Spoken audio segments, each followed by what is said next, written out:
روزے کا انسانی جسم پر کیا اثر پڑتا ہے؟ تکنیکی طور پر آپ کا جسم روزہ شروع کرنے کے 8 گھنٹے تک معمول کی حالت میں رہتا ہے۔ یہ وہ وقت ہے جب معدے میں پڑی خوراک مکمل طور پر ہضم ہو جاتی ہے۔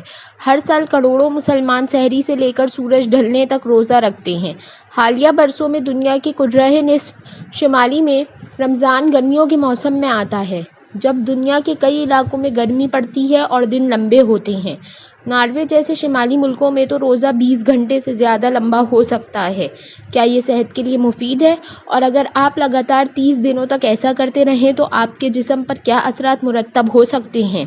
سب سے مشکل وقت: پہلے 2 دن۔ تکنیکی طور پر آپ کا جسم روزہ شروع کرنے کے 8 گھنٹے تک معمول کی حالت میں رہتا ہے۔ یہ وہ وقت ہے جب معدے میں پڑی خوراک مکمل طور پر ہضم ہو جاتی ہے۔ اس کے بعد جسم جگر اور پٹھوں میں ذخیرہ شدہ گلوکوز کے ذرائع استعمال کرنا شروع کر دیتا ہے۔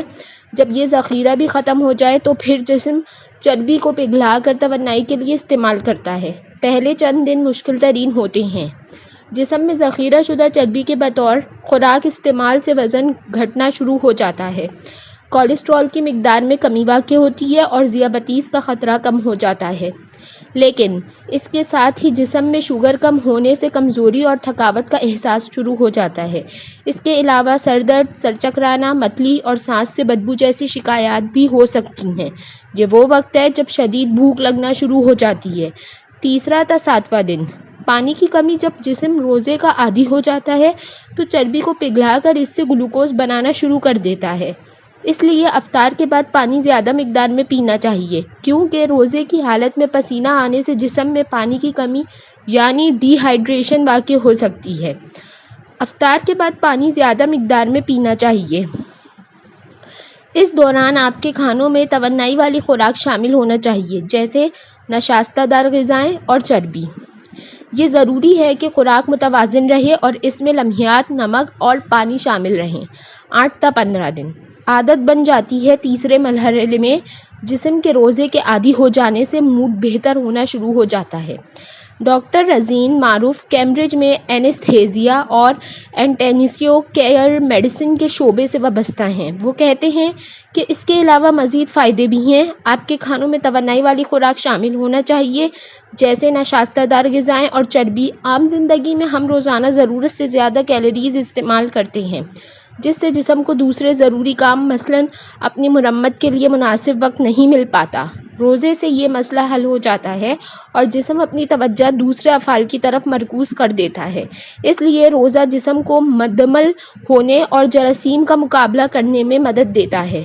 16 تا 30 دن: زہر رفع: رمضان کے آخری دنوں میں جسم فاقہ کشی کے عمل سے مکمل طور پر ہم آہنگ ہو جاتا ہے۔ بڑی آنت، جگر، گردے اور جلد اس دوران زہر رفع کرنے کے عمل ڈیٹاکسیفیکیشن سے گزرنا شروع ہو جاتا ہے۔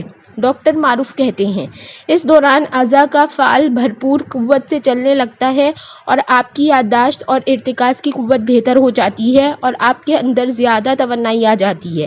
اگر فاقہ کشی کئی دن تک مسلسل جاری رہے تو جسم پٹھوں کو پگھلانا شروع کر دیتا ہے، لیکن رمضان میں ایسا نہیں ہوتا، کیونکہ روزہ ایک دن میں ختم ہو جاتا ہے۔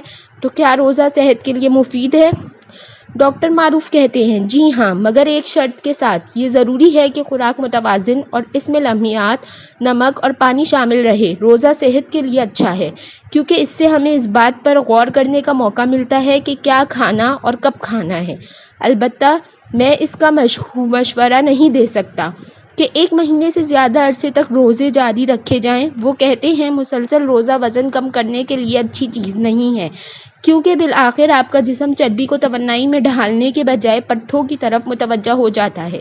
یہ صحت کے لیے اچھی بات نہیں اور اس کا مطلب ہے کہ آپ کا جسم فاقہ کشی کی حالت میں چلا گیا ہے۔